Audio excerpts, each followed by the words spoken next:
What's up, everybody? Happy Sunday. Happy Sunday. It's a beautiful Sunday. A little bit overcast, but beautiful nonetheless. I need to get back on my regular.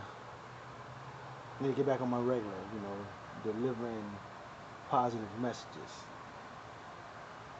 Guys, I'm gonna come to you and I'm gonna talk about something today. What's going on in the country right now? This whole George Floyd incident. And I'm gonna preface it. I'm gonna preface.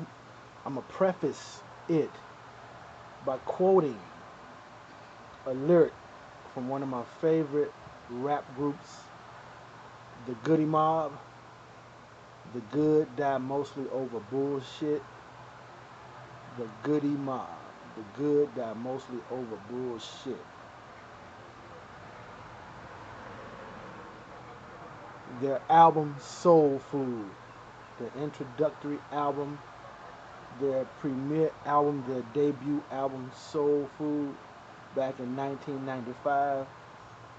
One of the hits called Thought Process. And the particular lyric goes, to be a G. If a person don't understand the plan, can't make no moves when you're in the hand of the man.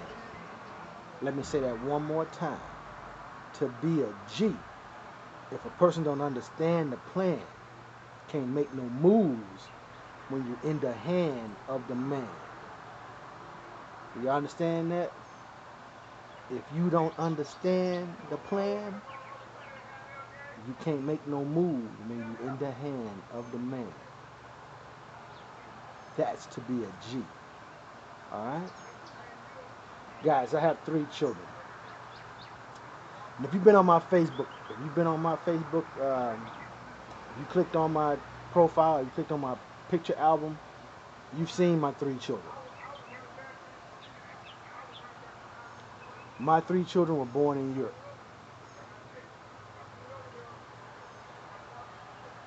Guys, I can't tell you the number of times I've been stopped by police on different continents, in different countries, in different states, in different cities, in different towns, in different villages, in different neighborhoods.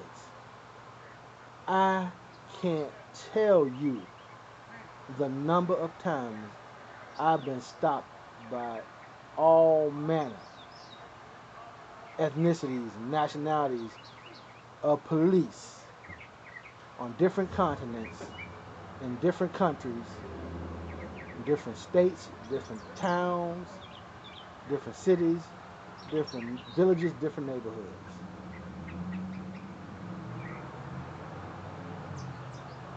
When my daughter was just a little girl, I'm gonna recount something to you guys. I'll never forget this.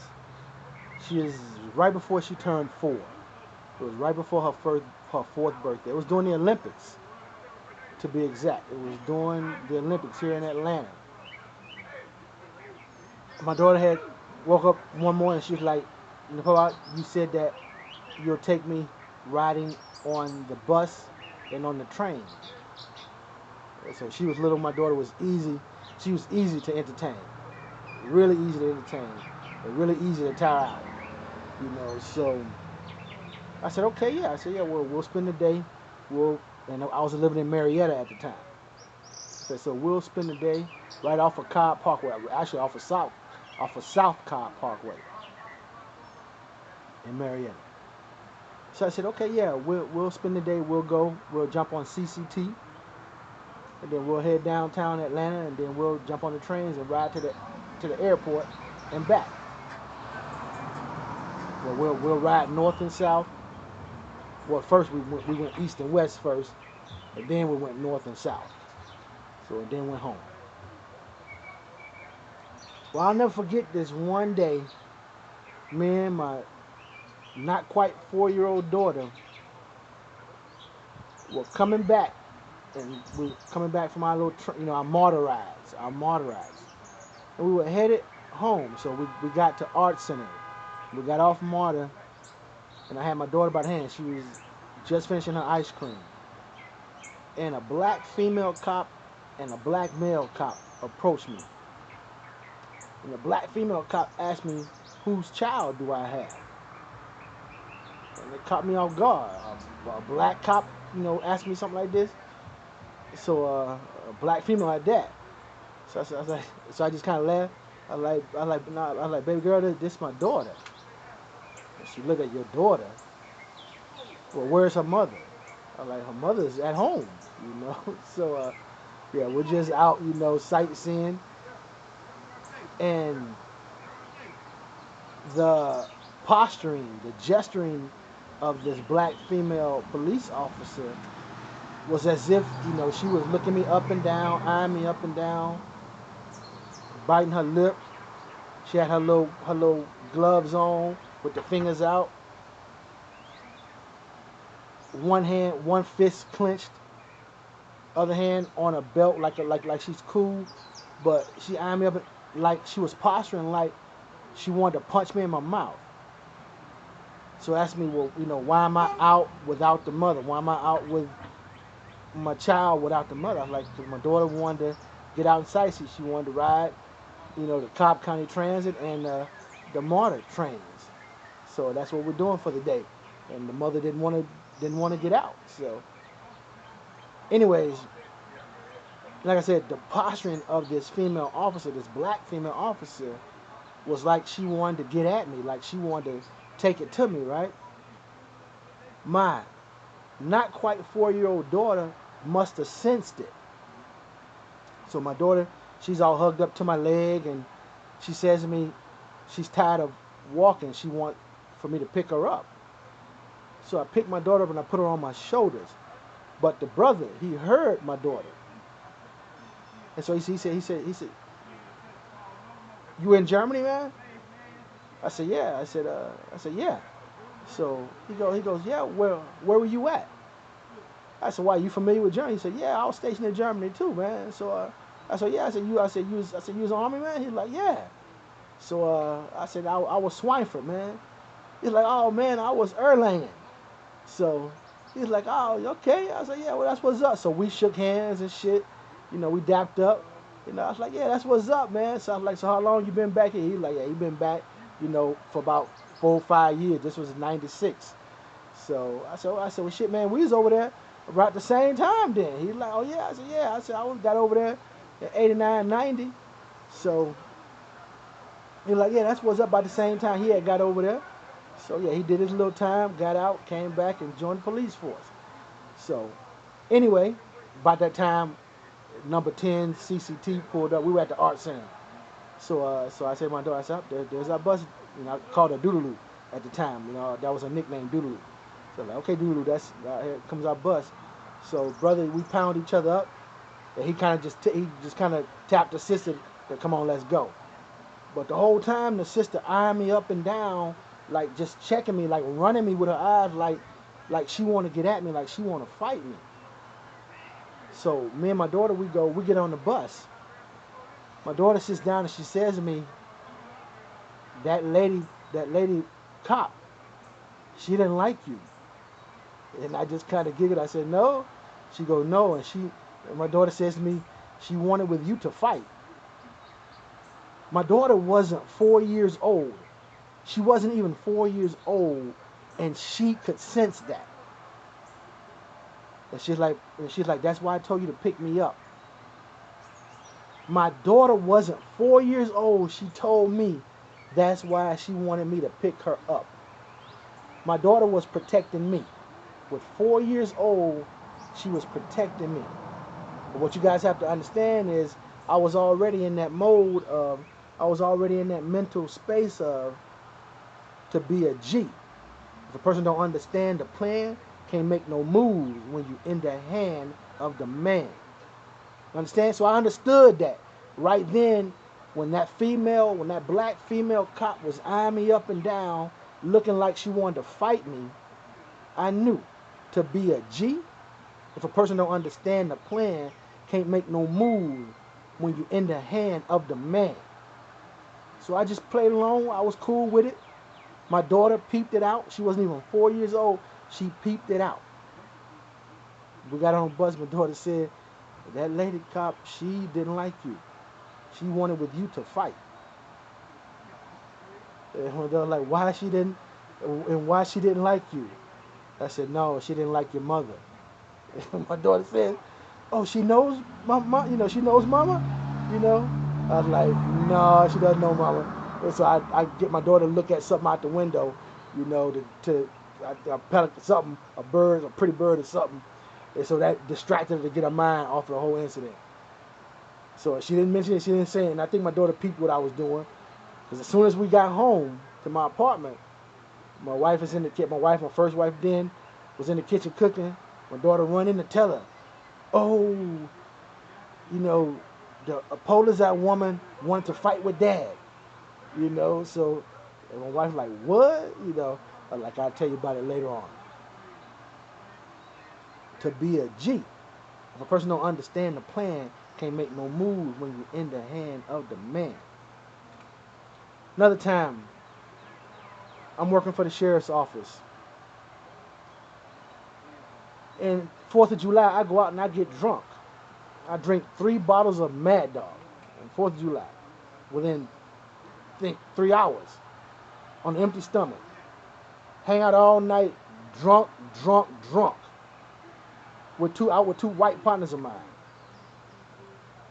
They take me home. When the night's over, they take me home, drop me off. I forget my keys under the passenger seat. So when I get out, I go to open my door. They pull out. You good? I'm like, yeah. They pull out. They go out at my apartment gate to close. They go hit the highway.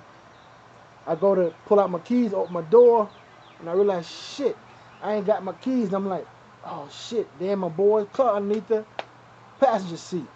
Well, at this time, back in 2005, didn't have a cell phone then. So I mean, people had cell phones. My boy, he had a little flip phone, little Nokia flip phone or something. So, no, I didn't have a cell phone. But I'm drunk, so I'm not about to go walking down the street to find a phone. It's like 3, 4 in the morning.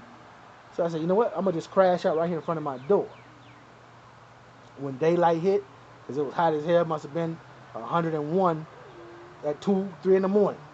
So I'm gonna just crash out right here. When daylight come up, 7, 8 o'clock, I'll go walking down the street. I'll be sobered up a little bit, and I'll go find a payphone, and I'll call my boy and tell him, hey, bring my keys to me. Well, I fall asleep, I guess at about 4:30, 5 city police wake me up. I was counting.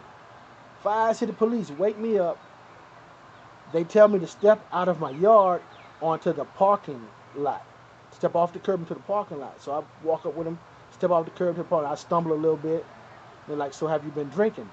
I'm like, guys, I drank a lot tonight. I'm like wasted. And they're like, yeah, like, what are you doing? I'm like, I'm explaining to them the whole deal that I left my keys in my board's car underneath the passenger seat. I can't call them right now, so I was just gonna wait till daytime to give him a call, to find a phone, to give him a call, to bring my keys back so I can get in. There's like, you got identification on you. So the only identification I had was my driver's license and my bank card. So I said, I got identification in the house that says I'm counting. So and I said, so I'm one of you guys. They're like, no, you're not one of us. So, and I'm like, okay, well, you guys can always call the county and give them my name, give them my social security. They're like, nah, we're not gonna do that. All their cars, see, at this time there wasn't any GoPros then. So police officers didn't wear GoPros in, but all the vehicles had cameras. All of their vehicles were pointing in opposite directions. Nobody's vehicles were facing me. So one of the older police officers kept shining a little light, kept shining a little mag light in my eye, kept trying to get me, and I was like, man, I'm drunk. I can't do no test, man. And you can see that he's getting irritated. He's getting irritated that I won't do the test. So finally, one of them just comes over, takes my hands, and handcuffs me, and tells me that I'm under arrest. So and I'm like, okay. He's like, yeah, for public intoxication. and failure to follow lawful commands. I said, okay. I'm like, okay, public intoxication, that's a stretch. Failure to follow lawful commands, like, what the hell are lawful commands? Like, so I didn't say nothing. These 5 cops took me. Well, only 2 of them took me. The other 3 left. The 2 of them took me to my jail, to county jail. Took me to county jail. Everybody in intake knew who I was. Everybody like, Hills, what the hell? So I'm explaining what's going on, what happened. And they're like, are you serious? Like, yeah. You was in front of your house door asleep? Like, yeah. I said, they probably thought I got shot. I was laying face down. They probably thought I got shot or something, man. And yeah, came and checked me out. When I stood up and they saw I was drunk, it was a whole nother story. Guys, during that situation, I knew to be a G. If a person don't understand the plan, can't make no moves when in the hand of the man. During that encounter, I knew this, guys, to be a G. The G that I am. If a person don't understand the plan, can't make no moves when you in the hand of the man. That could have went way wrong for me, guys. So they county jail, they put me in a holding cell. Told me to go ahead and sleep it off. Well, morning time, about 8 o'clock, the sheriff called and wanted to know what the hell am I doing in his jail. I explained to him what happened. He was livid. He was pissed. He like, he gonna have them cops' asses. He like, you told them that you were county? I was like, yep. You told them who you were. You told them to call. Yes, I did. I said, you can ask them. They will tell you. And sure enough, he verified it all, and they told him the truth. They said, yeah, I told him who I was, and that I was extremely respectful, that I was extremely cordial, and I didn't give him no problems. So, anyways, but before the sheriff made a call, he told me, get the hell out of this jail. I was like, get the hell out of my jail, Hills. So, I'm like, all right, I get out here right now. So I asked guys, hey guys, I guess I got to pay to get out of here. So, what it's going to cost me to get out? So I paid whatever it cost me to get out, got out, and then went to court about it. So, anyways, to be a G, if a person don't understand the plan, can't make no moves when you in the hand of the man. I remember after my youngest son was born, me and my first wife, we were going to Croatia. We were going to go camping. So we were driving to Croatia. We had my daughter and both my 2 boys in the car. My youngest, he was just a baby. So we drove into Croatia, went to where we wanted to go camping at, and it wasn't what we thought it was going to be. It was all rocky, like rocks, hard rocks. It wasn't sand. And it was closed anyway. It was closed. So so we were like, damn, we came all this way and it's closed. So, like in the part that was open was just all rocks. It was rocky. And I'm like, nah, we're not about to camp out on rocks, So, anyway, so I was like, well, then we'll go back to Italy. We'll go camping in Italy somewhere. So, we jumped back in the car and we're about to drive back to Italy. Well, we got into Croatia with no problem. As we leave in Croatia, we get stopped by the border control.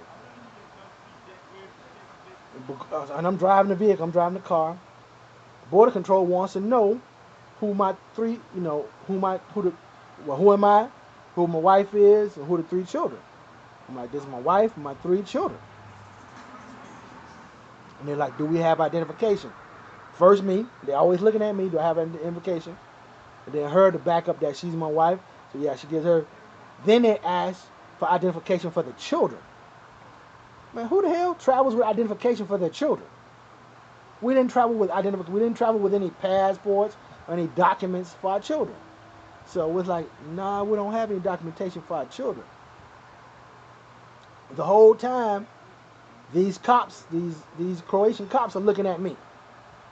Looking at my children, looking at my wife, talking in their language. Eyeing me up and down. Tell us to pull over, to park, and to get out. Everybody coming to the station, they put us in a holding room. Want our identification, they separate me and my wife and grilling her with questions. I guess they spoke a little of her native languages, talking to her in English. Then they pull me to a different spot, and they're questioning me. And I'm telling them my wife and my 3 children, man, we're headed back to Germany, to Garmisch-Partenkirchen, or maybe to Italy. We're going to go camping. You guys can easily, here's my identification. You see that I work for the United States government. You can call the organization I say I work for. They'll tell you my wife's name. They know who my children are. Man, these guys were running my information all the way back to the United States. They were running my info clear back to the United States. For what? I have no idea. But that's how it was going down. But I understood to be a G. If a person don't understand the plan, can't make no moves when you in the hand of the man. See, I'm in Croatia. I'm way out of my element. I ain't got no backup. I'm all by myself. They got me and my wife separated. Hey, to be a G. If a person don't understand the plan, can't make no moves when you in the hand of the man. I got to play ball with them. Whatever they want to say, whatever they want to do. I'm like, man, y'all know this is my wife. We explain those are my children. You can look at them and see those are my children. They telling me that there's trafficking going on, that people are kidnapping children and selling children on black market. I'm like, man, I'm not selling my children to anybody. Okay, that ain't happening here. All right, so I appreciate you guys caring and looking out for me like that, but that ain't happening here with me. But that's how they played it. They held me and my wife and my children up for nearly 3 hours in the police station. For nearly 3 hours, they held us up, running my information, running my wife's information. I don't know if they really ran her information. She told me that they took information, but they never came back and really said anything. But they were running mine for sure. To be a G, if a person don't understand the plan, can't make no moves when you're in the hand of the man. Guys, I have been all over this world with my children. With my daughter, when it was just us and my daughter, me and my daughter. And then when my first son came along, with my daughter and my first son. And then when my second son came along, with my daughter and my 2 sons. And then when my daughter got too old, she didn't want to hang out with dad no more, with my 2 sons. I can't tell you how many times I've been pulled over by police. And if I didn't understand to be a G, don't make no moves when you in the hand of the man, things could have went south. Things could have went the wrong way on any one of those situations. At any one of those times, I could be a George Floyd or Eric Garner, and Ahmaud Arbery, a Philando Castile, a Mike Brown, a Amadou Diallo, a Stephen Clark. At any time, at any one of those incidents, I should have been one of them. But because I understood to be a G, as long as I understand the plan, I won't be making no moves when I'm in the hand of the man. That's because I understand the plan, and that I won't be making no moves when I'm in the hand of the man. And so when they start asking me questions, they start getting chesty with me, they start trying to provoke me, trying to get me to buck the law.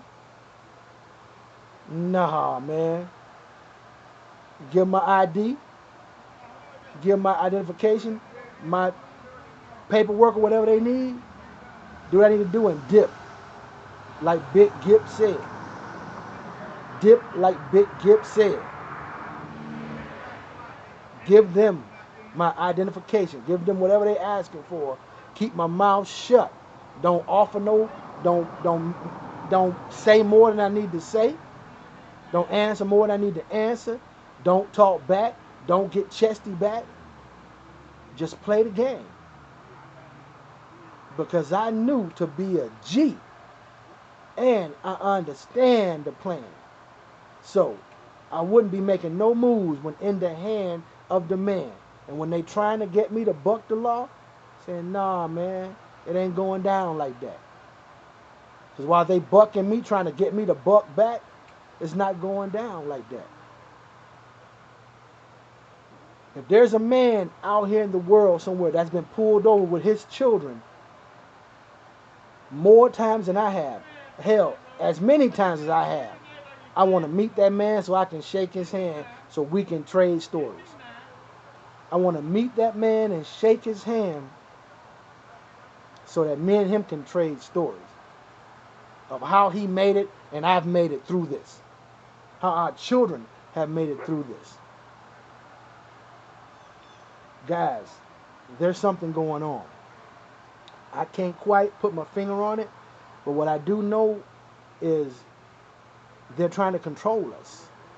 They're trying to brainwash us. They're trying to put fear into us.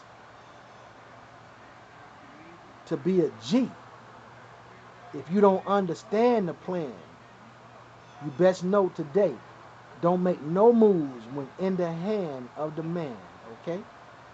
Don't make no moves when you in the hand of the man. Keep your mouth shut. Give them what they ask for. Push on. When I get pulled over, guys, last story, right here in Opelika. I'm here in Auburn, Alabama. I'm driving to work one morning, and I pull out a Hardee's. And there are 2 lanes as I'm pulling out a Hardee's. And county deputy, county sheriff, is coming up on me as I'm pulling out. So I pull out into the right lane, and he's in the left lane. I slow down for him to get ahead of me. He slows down for me to get ahead of him. Now the right lane merges into the left lane. There's a Dollar General right after Hardee's. So you got Hardee's, then Dollar General. And then right after Dollar General's parking lot, the lane merges into the left lane, the right lane. So I slow down for the sheriff to go ahead. He slows down for me to go ahead. So I go ahead and go ahead. So we're going underneath an overpass, and we stop at a light. And he's right behind me. There's a gas station to my left. Right as the light turns green, he flips on his lights. He's right behind me. I'm like, what the heck? So I don't know if he's flipping them on for me. So I'm going to pull over in the gas station. So I pull off in the gas station. He pulls off behind me. He hops out. I got my window down. So I'm like, hey, what's going on, my man? Hey, how you doing, my man? He's like, oh, good morning, good morning.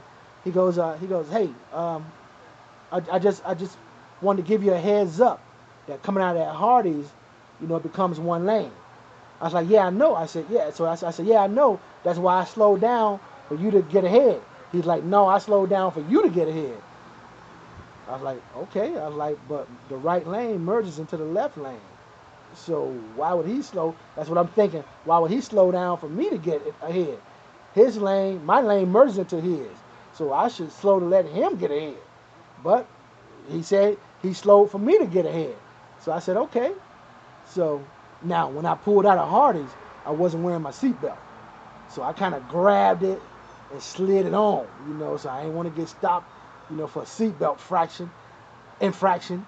So I kind of slid it on. So I guess by the time he stopped me, he realized I was wearing my seatbelt. He couldn't really say I wasn't wearing it. So because he can't be absolutely sure. So, but I'm figuring he might have noticed that I didn't quite have it on, and that caught his attention. So I slowed down for him to get ahead. As I did that, that's when I slid my seatbelt on. So he slowed down for me to get ahead. So by the time I got ahead, I had my seatbelt on.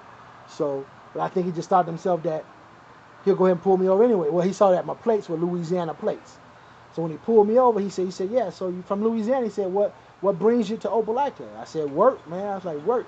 I'm headed to work right now, right up here at the Uniroyal plant. So I said, yeah, I work here at the Uniroyal plant. He's like, okay. So he said, yeah, so I just wanted to give you a heads up, that, yeah, just be careful coming out of that. So I didn't do anything wrong. But he still asked for my driver's license and registration and insurance. So I had registration and insurance. Now I was driving on a suspended and expired license. So my license had been suspended in Louisiana. So, but it had expired. So I was just gonna go get a new license, and I forgot, kind of blew it off, and was past the due date of getting it renewed. So anyway, so I said, oh man, I said, hey, man, I forgot my wallet at home, man. So I said, yeah, I had a few dollars in my pocket, so I started to get me a couple breakfast biscuits, man. So anyway, so he's like, well, nah, just give me your social security number. So I gave him my social security number, and he goes back to his car. He runs my social security number, so he comes back to me. He says, hey, he says, yeah, I'm sure you know that your driver's license is expired, right? So I said, yeah.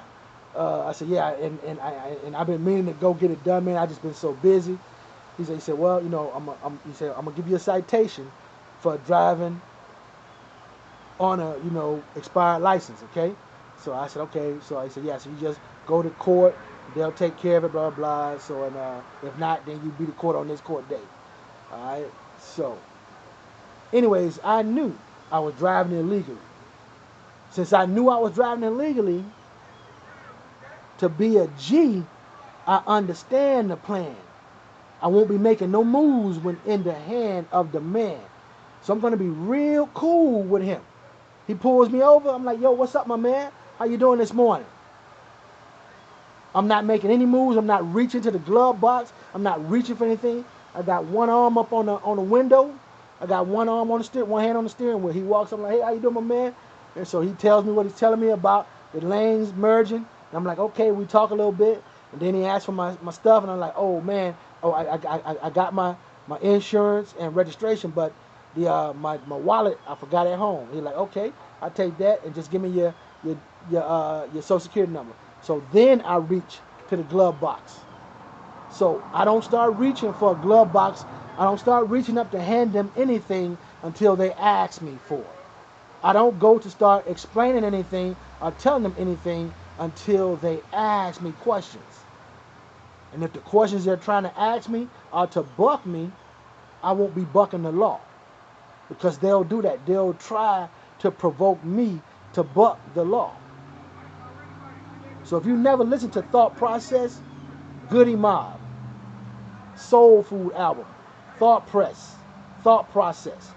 Check out that rap hit, Thought Process, and particularly the 2-minute 40-second marker, where Big Gip is talking about looking for a brother to be bucking the law. Nah, man. See, to be a G, if a person don't understand the plan, can't make no moves when you in the hand of the man. This was 1995 that them brothers understood that them brothers knew this. Back in 1995, them brothers understood that, y'all. We need to understand that now. I don't know if all these killings are real because they're happening too much.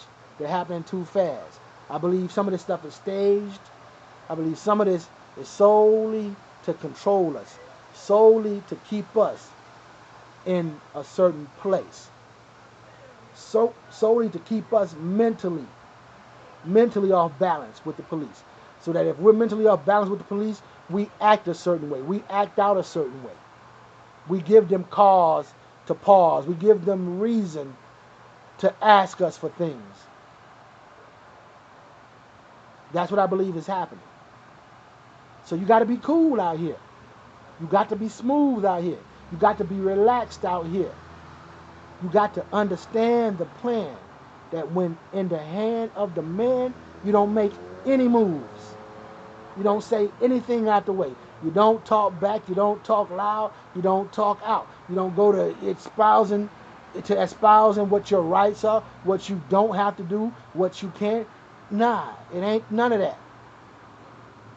Give them what they ask for. Don't give them more. Don't move to give them anything until they ask. Don't tell them anything until they ask. All you need to do is say, hey, good morning, officer. How you doing this morning? Smile on your face and be cool. That's it. I've been pulled over too many times. I've had too many incidences with police all around the world different nationalities, different ethnicities, to the point of even being approached by black police officers right here in Atlanta during the Olympics. And not one time did the situation go sour. That's because I'm a G and I understand the plan and that I don't ever make moves when I'm in the hand of the man. You got to understand that, y'all. You got to understand that. It's real out here. And I'm going to leave you guys with this thought, man. I've said this before, and I'm going to say it again. All the statistics say that there are more whites and non-blacks killed by police than blacks are. And when they say blacks, they mean black males. So there are more whites and non-blacks that are killed. I think I said non-whites at first, but there are more whites and non-blacks that are killed by police more than black males are killed by police. Well, if that's the truth, how come we don't have one video of one incident?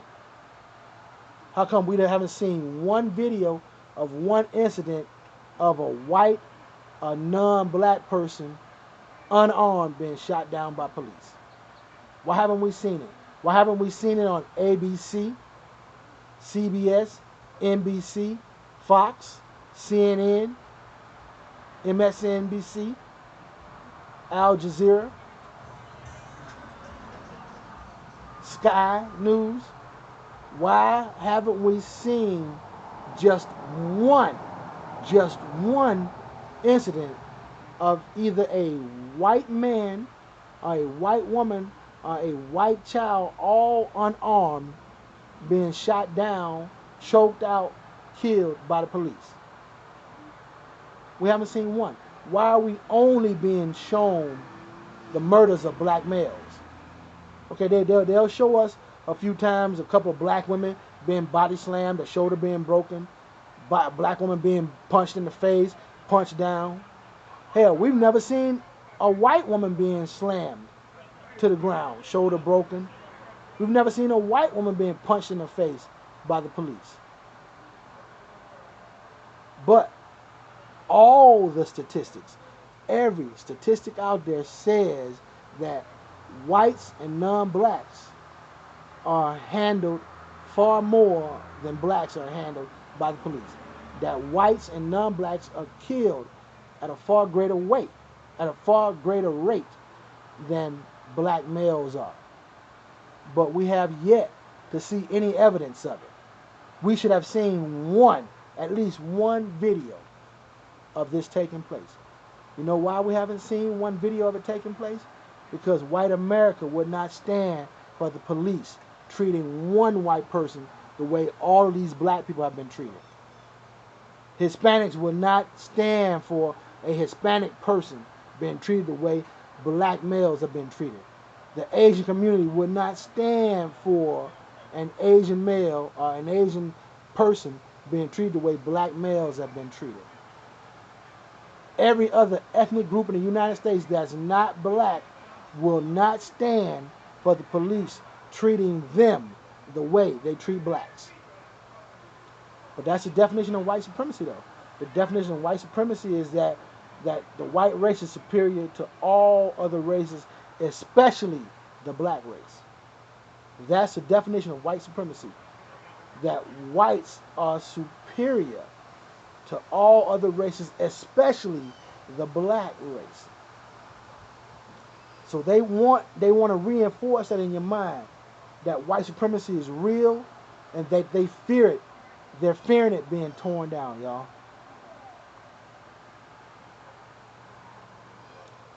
They're fearing white supremacy being torn down. They're fearing white supremacy coming to an end. And it's had its run. White supremacy has had its run, and it's about to come to an end. Now, the next supremacy, I suspect, is going to be worse than white supremacy, because it's going to be a biblical type supremacy. So it's going to go after those who are believers. So it's going to be worse than what white supremacy is. Okay? But white supremacy is coming to an end. And it's about to be replaced by a different type of supremacy. So y'all wake up and live now. Wake up and live. All right? Understand the plan. Don't make no moves when you in the hand of the man. And with that, I'm going to say one God, one mind, one heart, one love, one people. One more time. One God, one mind, one heart, one love, and one people. I love y'all. Y'all be easy.